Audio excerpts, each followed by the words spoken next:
name. Now, today we are discussing something very, very important. Of course, for quite some time, we've had people talk about ghost workers in the public service, and the question has always been, how and who are these ghost workers? How is this even possible to have ghost workers in public service? But also, we remember that between March and June last year, 2024, the Ministry of Public, the Ministry of Public Service carried out validation exercise to validate all public servants, and of course, this was after the recommendations of the recommendations from the Auditor General's Office. But now, what is important and why we are here this morning is that over 40,000 public servants were deactivated following that validation. And of course, there are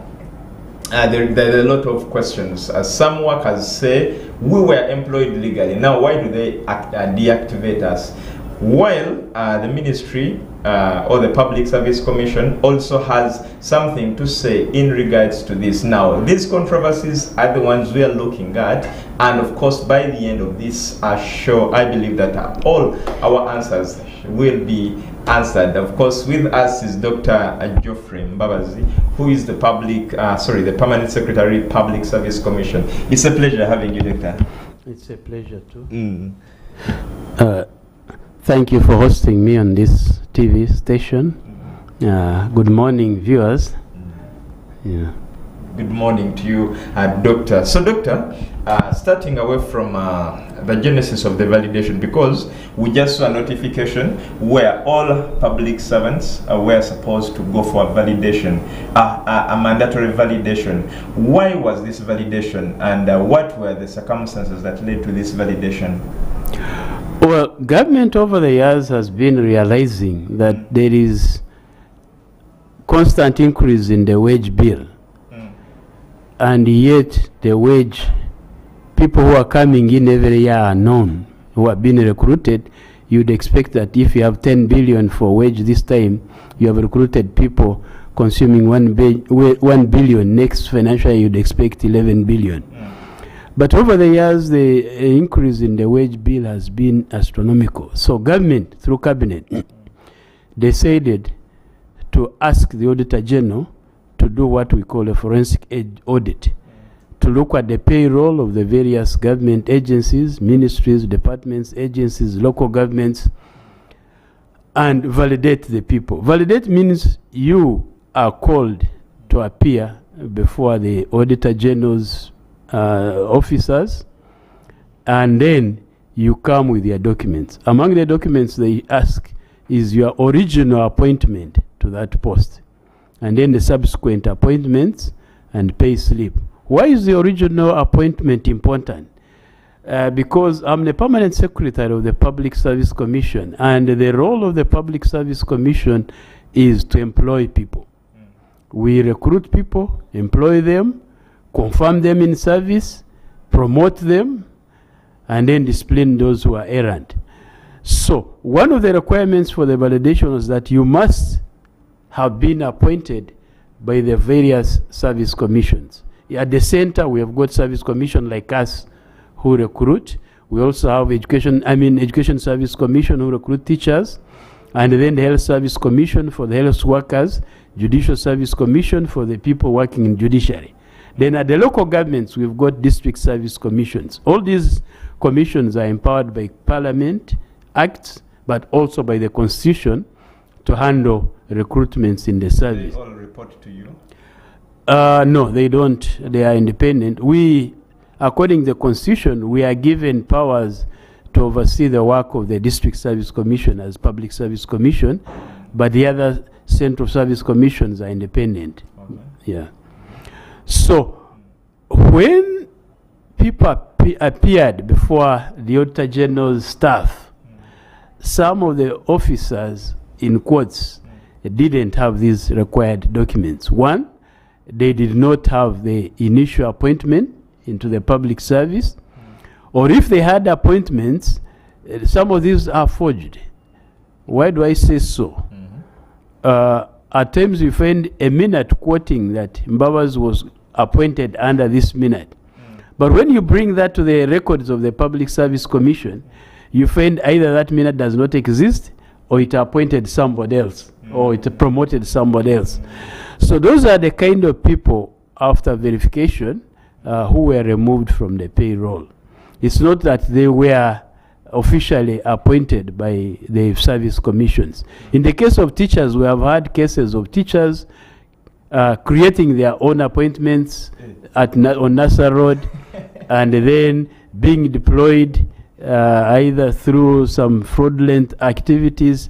And the Education Service Commission some years back did validation of the payroll, and they found a number of teachers who had entered the service illegally, and then they asked that they should be removed. But people keep coming in illegally. So the exercise was, one, to establish the strength of the public service in terms of numbers and the various jobs they get, and two, whether these people were legally appointed by the various service commissions or not, and three, whether people were earning salaries commensurate with the appointment.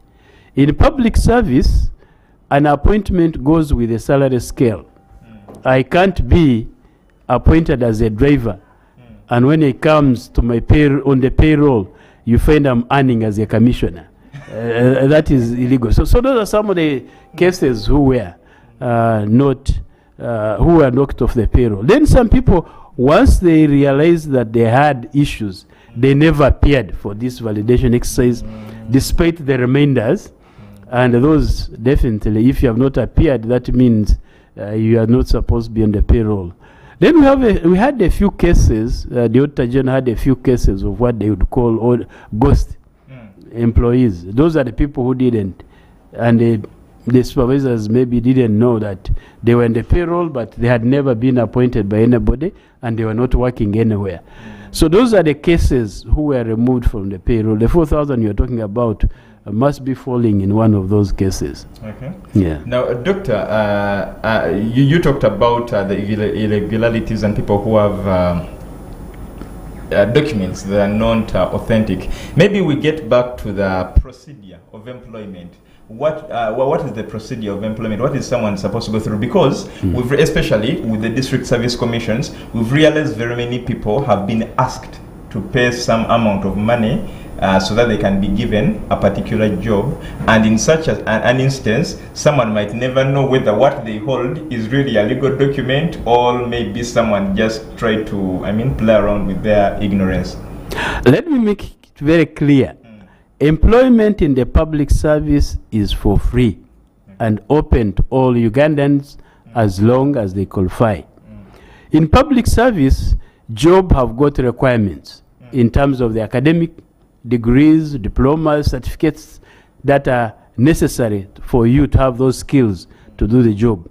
And then another requirement is that you must have experience, unless it is an entry job. But if you are at higher level, you must have experience commensurate with the requirements of that job. So when jobs fall due, the service commissions advertise. By advertising mean they put them in the papers. In the case of our Public Service Commission, we put them in the papers, but we've got what we call the e-recruitment. On our website, we give the details of the job available and their requirements. People are free to apply online, and then they submit the applications online. We shortlist them online, and then we call them for interviews. Some of the interviews are in writing. They come and write exams. Some of the interviews come and they do oral interviews. But then we have cases where they come and sit exams on computer, especially for the entry level. We take them to Makerere because the numbers are big, and then we subject them to aptitude tests, whereby we give you a question paper and you are supposed to answer it within 45 minutes or 1 hour. You answer it, and then at the end of the period, you either log out or the computer logs you out and gives you your mark. So if you have scored 80, you have high chances of going the next level. But if you have scored 20, then you don't have any any excuse of saying I'm going the next level. And when they come for oral interviews or written exams, we subject them. So the best candidate in terms of performance in these oral or written exams takes the job. So that's what we call merit. That is the procedure, whether it is through e-recruitment or the normal face-to-face oral interviews. That is the procedure that is followed by all service commissions. There have been a lot of outcries regarding corruption in the local government district service commissions. And it's unfortunate because, as I said, jobs in public service are free as long as you qualify.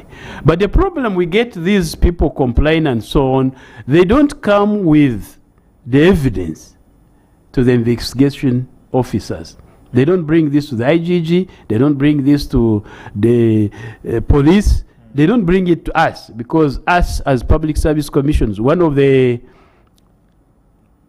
duties which the Constitution gives us is that we listen to the appeals and determine the outcome. So if somebody appealed that in District X I was disadvantaged and the job was given somebody who was below me in terms of marks, we have had a few cases like that, and we have gone back and said, okay, rescind. Rescind means cancel that appointment and appoint the duly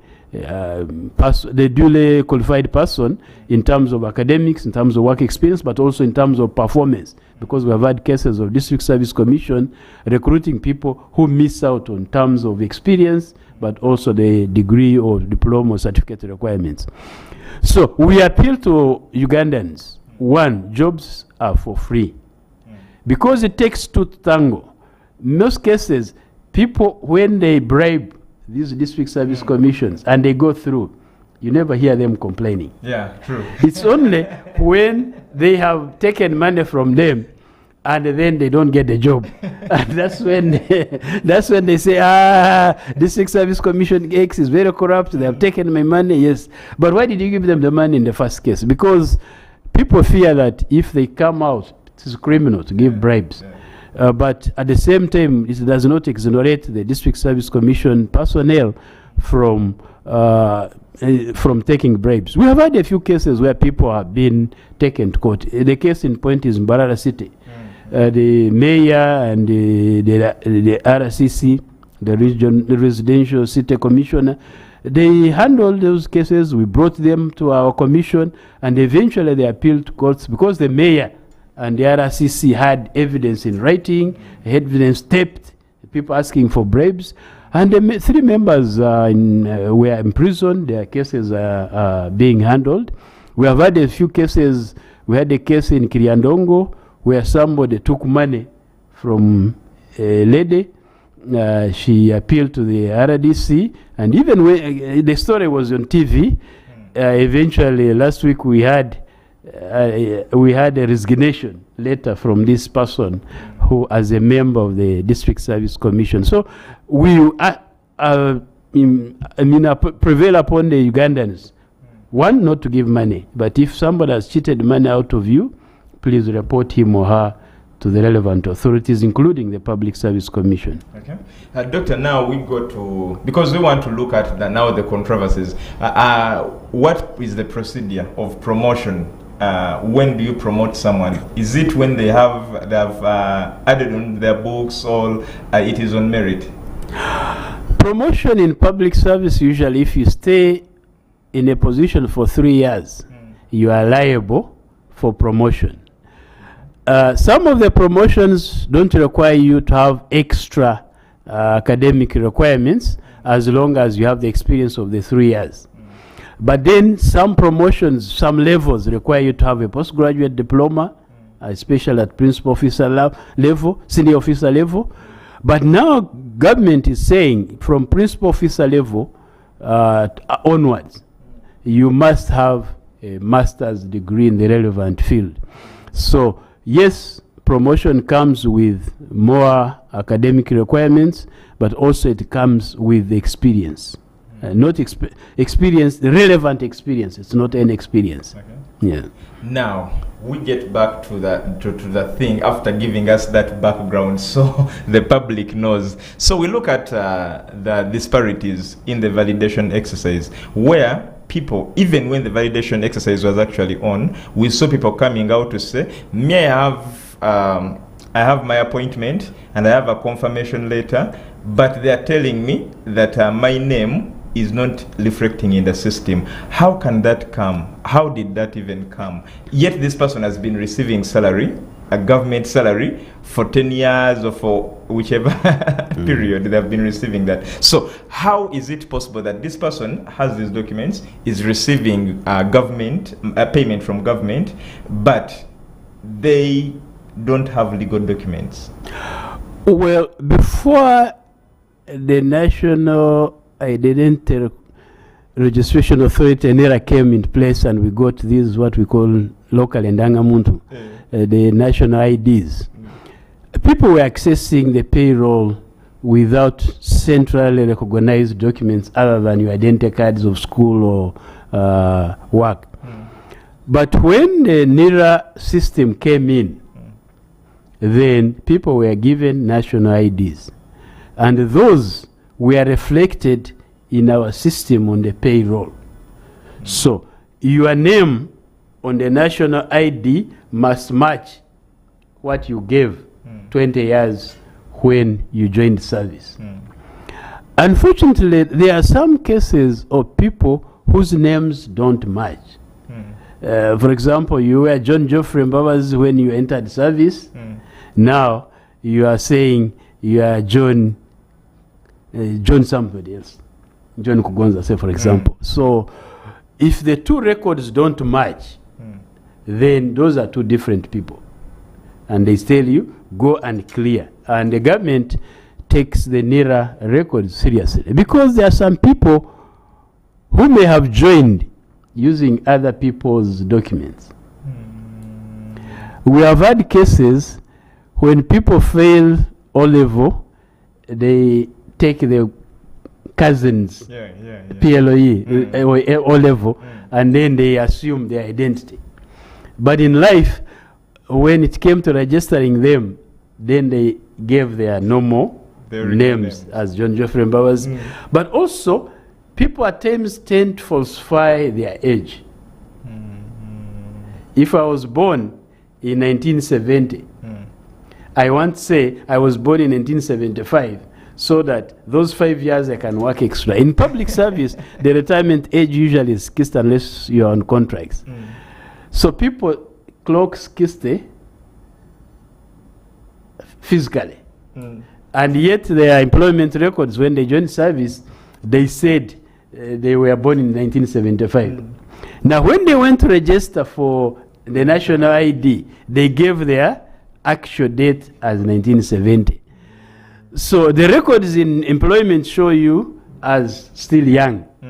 But then the records in the national ID system show that you should have exited the service. So those are some of the cases who may differing names, differing date of birth, and that's why you may have been on payroll because this kind of exercise had not been done, because people migrated from the old system, which was manual, to the new system, which is electronic.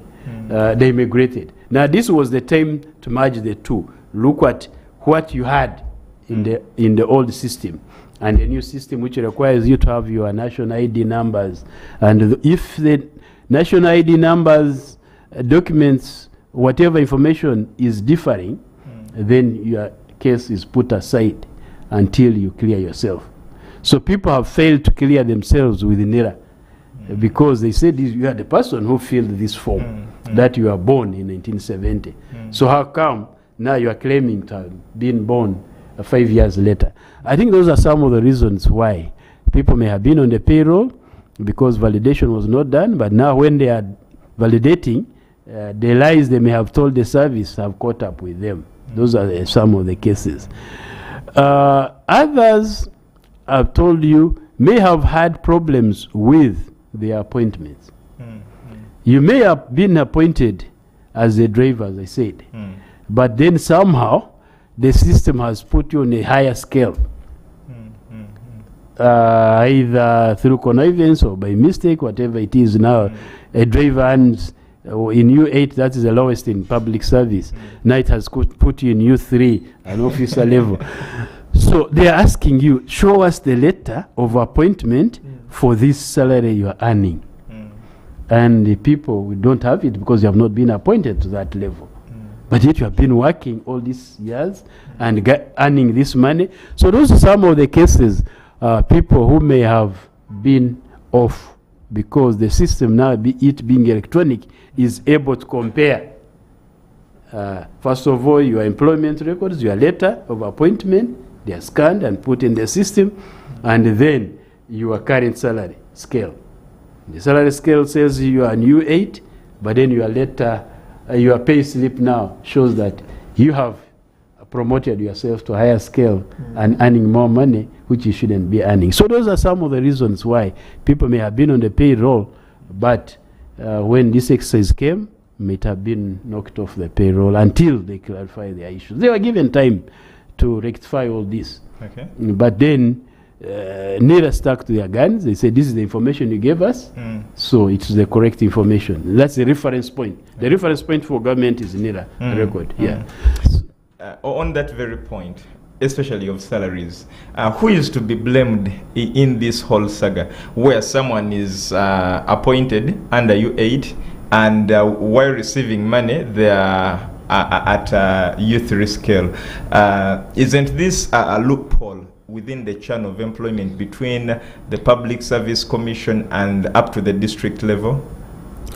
Well, I think the blame starts with an officer. Okay. Because in government, you are supposed to be truthful. If you find, it's like going to the bank. You know, at times the bank makes an error, posts money on your account, and then you go ahead and withdraw it. And that has been adjudged to be a crime because you don't expect that money to come as manna from heaven. In the same way, if the system has made a mistake and given a salary which you are not supposed to do, you are supposed to report to your immediate supervisor, say, sir or madam, I'm getting this money, but my salary is supposed to be so much. And if you bring that to the supervisors, they will correct it. But because people were enjoying good salary, then they didn't. So over the years, if anything, government should be asking them to refund the money they earned, which they are supposed not to have earned. Yeah. So are they supposed to refund that money, or you just forgive them for that? Well, I don't know. That is up to the Ministry of Finance and the Ministry of Public Service. But ideally, they should be refunding the money. But in public service, if you falsify information, it is you can be sanctioned for it. You can lose your job for it, for giving wrong information. Yeah. So, but if you have earned money wrongly, ideally you should be refunding it if somebody prosecutes you. Yeah. So you who has been enjoying government money that you don't qualify for, just pray that they take it lightly. But we are taking a short commercial break. When we return, there is a lot more that we really want to understand when it gets to the public service and Public Service Commission. So kindly stick with us. Issues at hand, powered by Protea Hotel by Marriott Entebbe. Comfort and luxury at its best.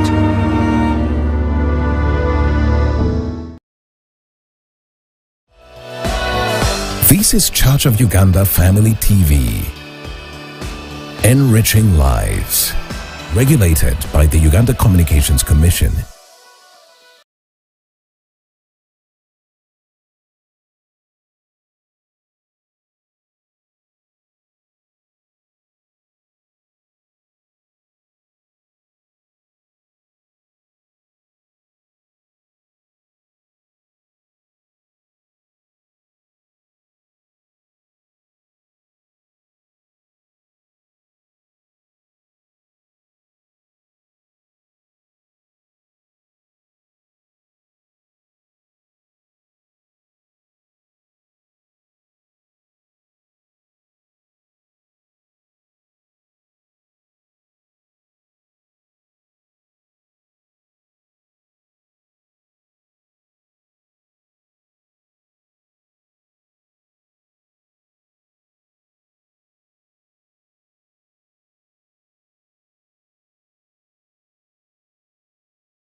This is Church of Uganda Family TV. Enriching lives. Regulated by the Uganda Communications Commission. Issues at hand, powered by Protea Hotel by Marriott Entebbe. Comfort and luxury at its best. Welcome back from the commercial break. Now, at one time, someone told us that there is a university in Uganda that graduates students every year more than any other university, and that was the University of Nasa Road. So, you graduate with Nasa Road, and you think you've gone about it, but there is a lot more. So, probably some of the reasons we are seeing this outcry of the over 4,000 people being deactivated is because of this. But also, we have people who did not show up. There's about 2,000 people who never showed up. Now, Doctor, when you call the validation, are you satisfied that all the publicity was made aware and people were given a clear explanation of why they should go for this validation? Because probably it could be that someone never knew about the validation, or maybe they were sick and bedridden by the time the validation was on, things like that, and probably that's why they never showed up. No, it's not true, because government publicized this. First of all, they wrote to the supervisors, and then the supervisors, if you are in my office and I get a letter which requires you to do ABCD, I will inform you that you are supposed to do ABCD. So the government wrote, the Auditor General wrote to the supervisors like us, but they wrote to the local governments, they put it in the media, and then people were given time to come and do validation. The people who missed out, either they were sick, they had traveled, they were given time to meet with the Auditor General officials on a number of occasions. So everybody was given a chance to appear. The Auditor General went ahead, because they validated even the pension payrolls, people who have retired. Because some of these people are in the 80s, some of these may be in the 90s or 70s, and they are frail, they are sick. You can't call them to come to the Public Service Commission or Wandegaya Ministry or in Ministry of Health or Ministry of Agriculture to travel all the way from Serere to come and do validation.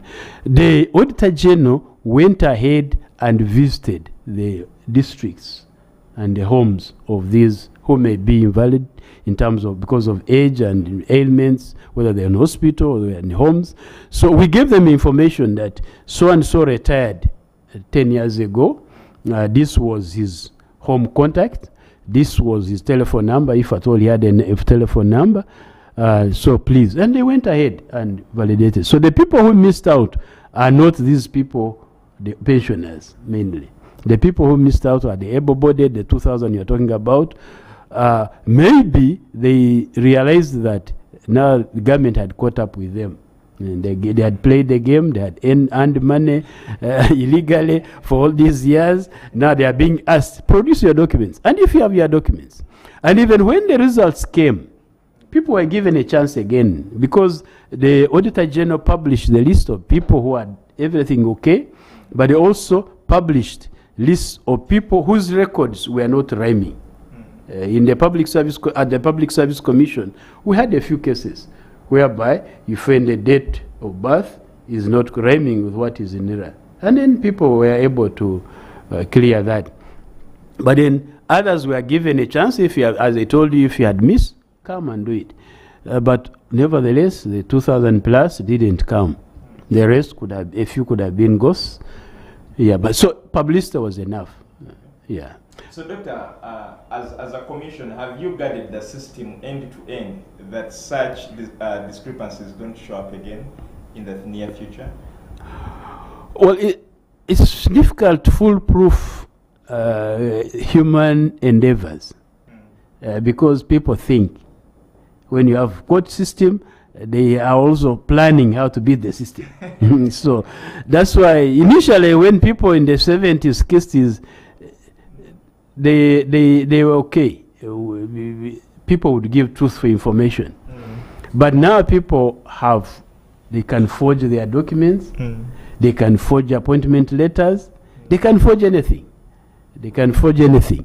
So that being the case, it's this kind of interaction, this kind of validations need to be done regularly. Yeah. So what regular time do you recommend for these validations? Well, it's expensive.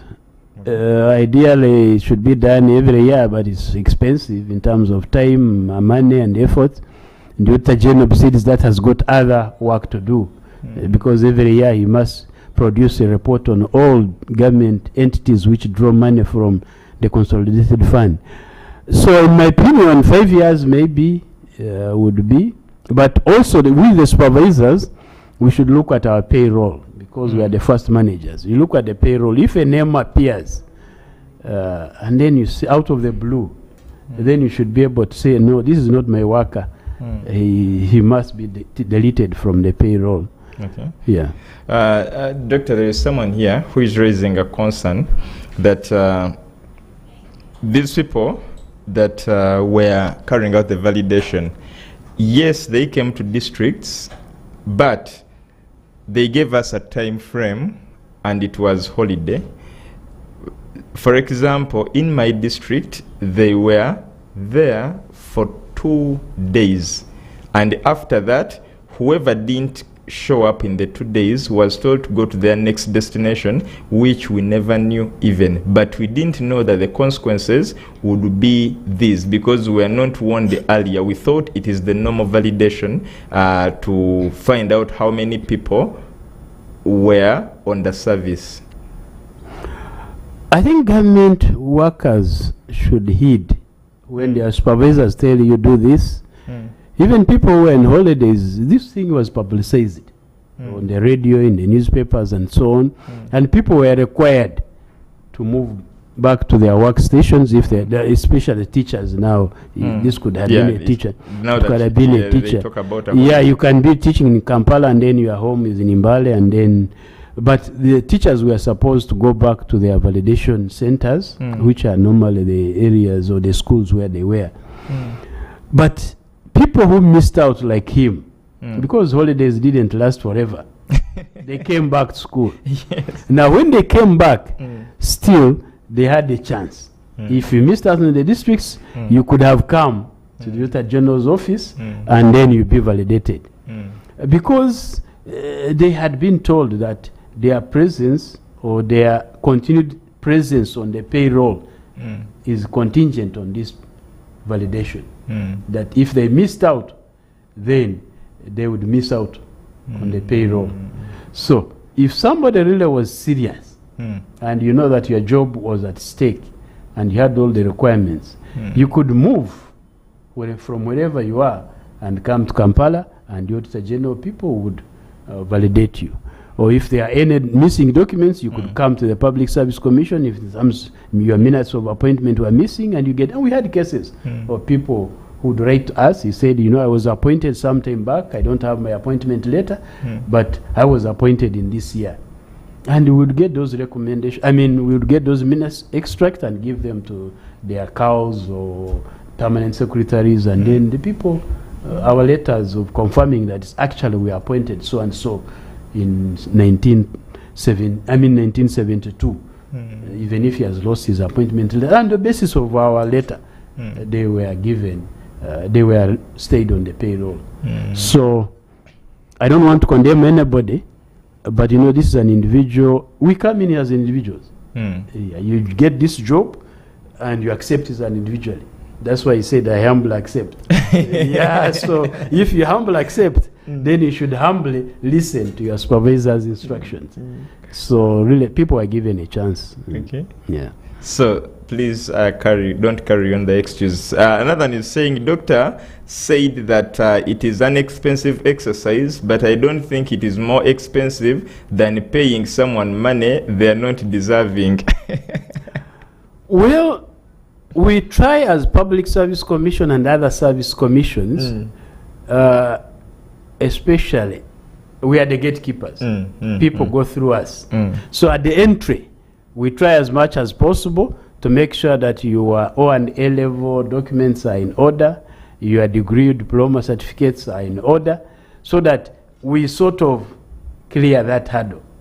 And we try to see that your national ID records rhyme with what is on your degree certificate. If, for example, you got married and changed names, you acquired your husband's name, then you swear an affidavit before a commission of oaths. So with the service commissions at the entry, we try as much as possible to be the gatekeepers. And when we are promoting also, we look at your degree, we look at your work experience. So that is one way in which government is able to control this. But if it is fraudulent, people paying money to go in, then that's where the IGG, and we have been having cases whereby people write to the IGG. They say so and so, much as his finance officer, he's using his brother's certificates. And the IGG goes ahead and does the investigation, and they find actually those are not your certificate, but they are your brothers or your cousin who died or did or got another job. Because in Uganda, we have cases where when somebody gets a job, then the certificate becomes a family thing. So the IGG, all we are calling upon are Ugandans, you should report. Where you think something is amiss, report. Report to the supervisor of this officer. If he has not acted on it, report to the higher authorities, report to the investigative authorities, the IGG, the police. They will be able to catch whoever is in the wrong. There is this interesting one, Doctor. Someone says that who is supposed to reinstate the District Service Commission, and to who do they report? Because all the mess we see is because they seem not to have a topmost supervisor, and so that is why some end up creating positions that don't even fall in any of the public service salary scale. Well, that is not possible with this new system now, the human capital management system. You cannot access somebody on the payroll unless, one, they are duly appointed, and unless, two, that job exists in the structure, and three, the local government or whichever ministry or agency has got the money, because the job may be there, but the money to pay salaries may not be there. So the system will not allow you to access somebody onto the payroll unless there is money on it. So it may not be possible to do that. That's why I'm saying that may not be possible at this stage. Okay. Yeah. Then the other question is, who reinstates the District Service Commission and who supervises them? We as Public Service Commission guide, that's what the Constitution says. We guide the District Service Commission. The District Service Commissions are appointed by law by the council, the District Council. We only approve. We vet them and approve. If we find that you are lacking experience, you are lacking academic requirements, when in your mannerism you are not able to eat up to it, then we recommend that so and so is not fit, you look for somebody else. But once we have recommended, then the supervisors are the District Council. But we are all employees of the Wananchi. They are our employers. So they are our supervisors. So if anybody has issues with anybody, be it the president, be it anybody, you complain to the authority. President is above law, but anybody below the top leaders, if it is a permanent secretary, you complain. And then action will be taken. So if there is anybody who has got proof of malpractice by the District Service Commission members, then bring it to the investigative authorities. I've told you in the case of the Public Service Commission, if, for example, they have favored, a member has favored his daughter to get a job against somebody who did better, against somebody who is better qualified, then they complain to us. And we have had cases where we say, no, that was wrong, please cancel that appointment and appoint so and so who was deserving, or repeat the whole exercise of recruitment. So people can appeal. Okay. They can appeal. First of all, they can appeal to the districts, because the districts are the supervisors of these people. They are the appointing authority for the District Service Commission. Though the Constitution and the law, the Local Government Act, gives them independence. But independence does not exonerate you as long as you are not doing good. Independence comes in when you are doing your work as per law. But the moment you are breaching the law, then that is criminal. Okay. An office, anybody aggrieved can go to courts of law, because everybody in Uganda is free to go to courts of law, but you can appeal through these administrative procedures and investigate these authorities. Are these people's jobs permanent and pensionable? The Service Commission, the Service Commission jobs. The District Service Commission, yes. Commission members work on contracts, which are 4 years, renewable once. So at most somebody serves for 8 years, and then they give way to other members to come in. So their job are contractual, 4 months. There have been cases whereby you serve only 1 term and the district doesn't give you another term, so you don't come back. Okay. Yeah. So, Doctor, there is something you talked about earlier, that one of the reasons we have this number of people being deactivated, especially those that fall under the 2,000 that never showed up, was maybe because they hold documents that are not theirs, or maybe the documents bear their names, but they're not authentic documents. Now, the question is there any system that the Service Commission holds at hand in order to cross-check with the authenticity of these documents that people present during employment process? Institutions like the Public Service Commission, Education Service, at the center, they may have the means to do that. But then we encourage the districts also to verify, especially when you look at these documents and you say, because we have handled cases, you at least have a fair idea of what a UNEB certificate looks like. Some of these forgeries are really outrageous. You look at it and you say, no, what was this thinking? And then at the same time, we've got signatures of people who have been principals of these primary teachers' colleges, mainly the teachers, or maybe the health institutions. You can rate. It doesn't cost. UNEB, okay, they charge, is it 50,000, and these universities charge 50,000 per record verified. But other institutions, they charge nothing. You write to the institutions, these degree universities, giving universities or diploma awarding universities, you write to them and they respond, they say, no, this thing is not. Or you write to the service commissions, which claim this man, if he comes, that he was appointed by the Health Service Commission, now he wants promotion as the district medical officer. But then you look at the rate Kampala, the Health Service Commission, did you at one time appoint him as principal health officer? Okay, under this minute, and they will tell you yes or no. So people should try as much as possible verify the documents. Where they are in doubt, it's better to wait appointment until you are sure that the person you are appointing has the necessary qualification. Because believe me or not, if somebody comes in fraudulently, getting them out is involving, because it involves the court case. First of all, you have to dismiss him through the commission. He may take you to court, and then it involves litigation. Somebody is free to go to litigate. But also, if you have to sit to rescind the appointment of somebody because he forged his O-level, they may ask you, where were you when you were appointing him? So those are some of the areas, the gray areas, whereby service commissions need to be careful at entry so that you can weed out this. So what is the fate of the people who have been deactivated? Is there anything like a tribunal that the service commission is going to put up to listen to these people's concerns?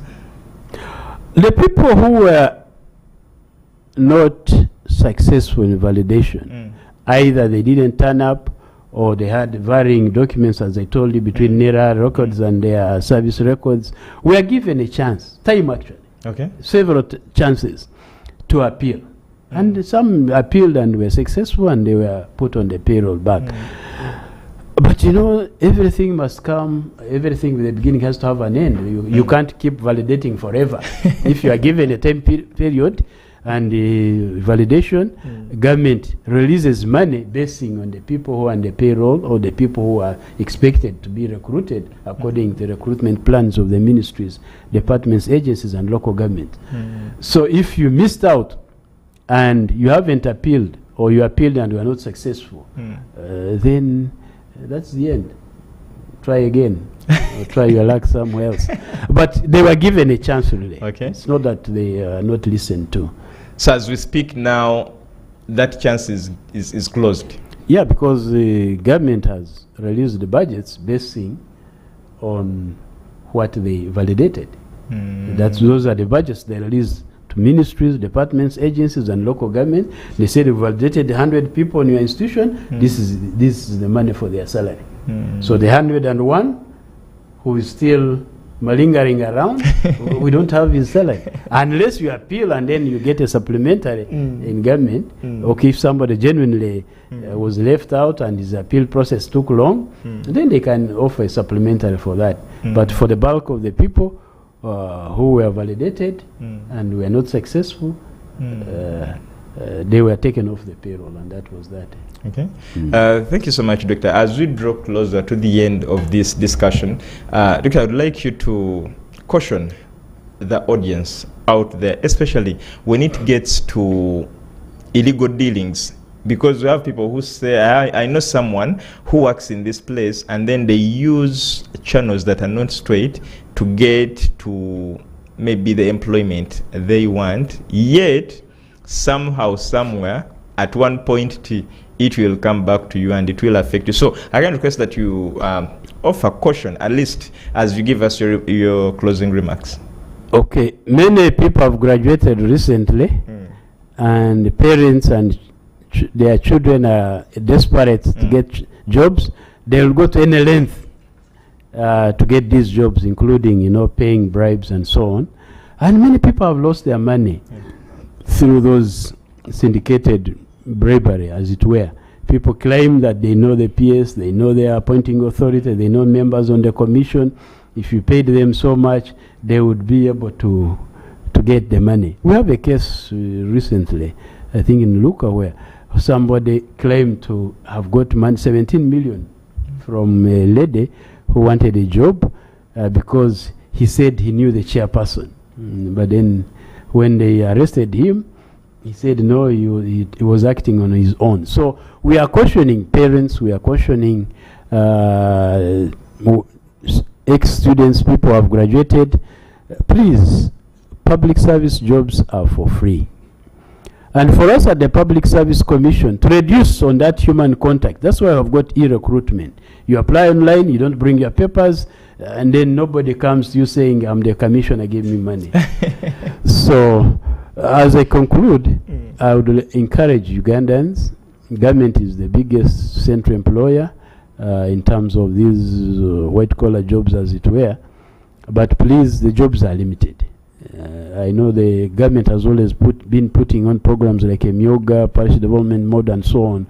Skilling, now there is skilling youth.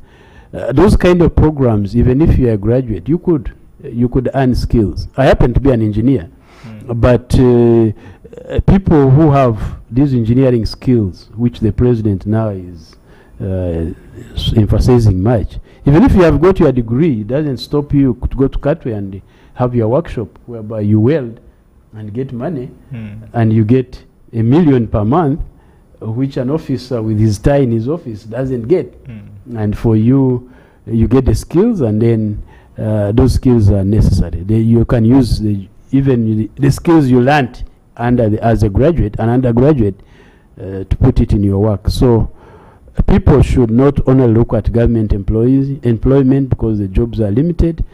Don't be desperate, but look at other alternatives which government is putting in place. Thank you. Thank you so much, Dr. Geoffrey Mbabazi, and thank you so much to you, our viewer. It's been a pleasure having you watching. Of course, from the entire crew, Good Morning Family and Issues at Hand crew, we wish you a blessed day. Issues at Hand, powered by Protea Hotel by Marriott Entebbe. Comfort and luxury at its best.